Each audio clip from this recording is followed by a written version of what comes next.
Then we get to healing and more the emotional state of people. So when people have an emotional response to the world, when they have an emotional uh, connection to something, they you can feel them emotions when you connect to them. So when we connect to someone, we can either get the response, the physical response from the emotion. When we have sadness, we can actually feel someone's heart hurt, or when we have joy, we can you see the person smiling, or we can have an impression where things are happy, and whatever we connect to happiness will then show up on our reading screen. When we have somebody being afraid of something, we'll maybe see an impression of something that represents fear for us, maybe something we're afraid of, or that generally inspires fear in people. So when we bring someone up on our reading screen and we ask about their state of being and we pick up one of these things, either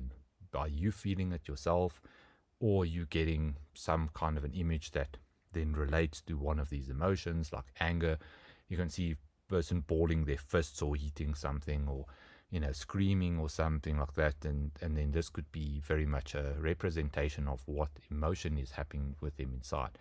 So when we see something like this, we want to also understand, where does this come from? Ask about the feelings.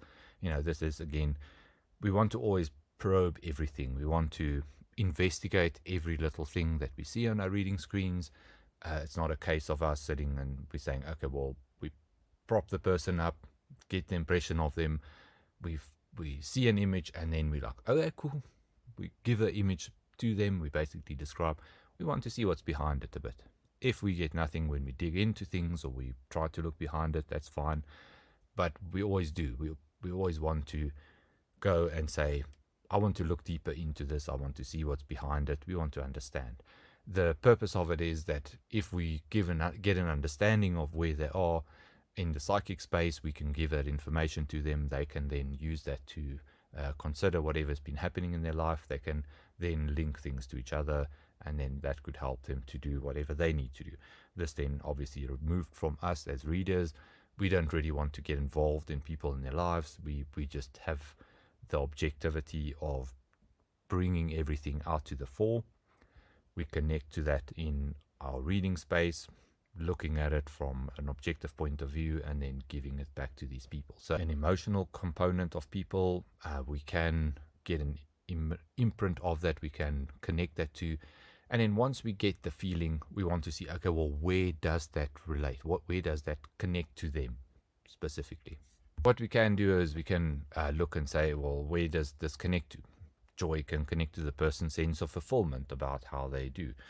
Anger can be really related to people's need for creativity and stimulus, and for connecting to other people in a very physical manner and getting the satisfaction of feeling like they're being responded to by someone else, in a sense where they are like living out their truth and wanting something that substantiates it in a way, and they don't get it. Sadness, that could really be heart matter, where somebody could have the loss of someone. They could have somebody that moved away to a different place, or they could have somebody that crossed over. So it could really be a case where they lost someone out of their lives. Maybe they lost their partner, while they're still alive, and that the partner just moved away, or didn't bond with them anymore. This could cause sadness as well. Fear, very much a mind thing. So fear, very much about the thoughts of the person. We can say, okay, well, I see that there is this dragon or something that is spewing fire, and it's fueled by your thoughts. You have this thought train that is leading to this demonistic type of thing outside of yourself, that you are then in turn afraid of. The fear doesn't come from the thing that's out there that you connect to. It's more about your own mind, physical or your mental process about how you think about things, and then that is causing it. Or you can say, I'm picking up a lot of sadness, or I'm picking up a connection to someone. We'll go to that just now.